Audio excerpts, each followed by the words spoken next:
God bless you all. Thank you for joining us for Walking with Christ Worship Center today. The message was very esteemed today. God had his way as he always does. And today I preach from Daniel chapter 6. And I know most of us, when we hear Daniel, we think of Daniel being in the lion's den. But I want to point out something very important to you today. When you read Daniel chapter 6, again, we focus on the lions, but we must understand what is happening here. What is happening here is Daniel was a captain in King Darius's kingdom. And King Darius had divided up the provinces into 120. And so he needed people to appoint.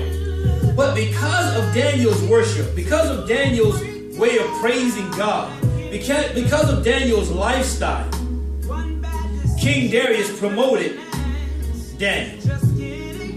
And here it was that Daniel found himself in a position where the other administrators and officers and high-ranking officers and officials, they began to be upset with Daniel because of his position.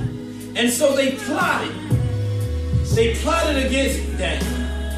And they tricked the king into giving the seal so that it would be 30 days that no one could pray to any divine being or human or God unless it came through the king. It was all a setup. Even King Darius was upset when he found out that he had been tricked. But what did Daniel do?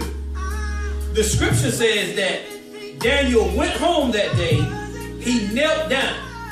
He opened up the windows and he prayed out to Jerusalem.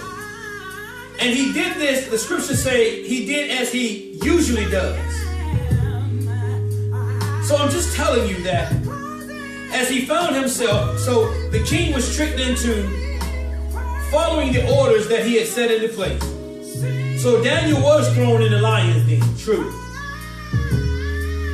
So the very next morning after the king had fasted through the night, he wanted to see if Daniel was still alive. But here's the king.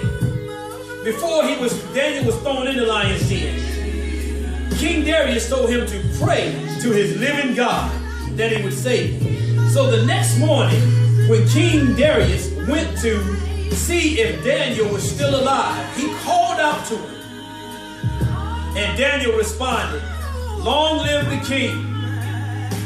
And Daniel told King Darius that an angel of God had visited him. And he closed the mouth of the lions. The point that I want to leave you with today is that chapter 6 of Daniel is not about Daniel in the lion's den. It is about your prayer life.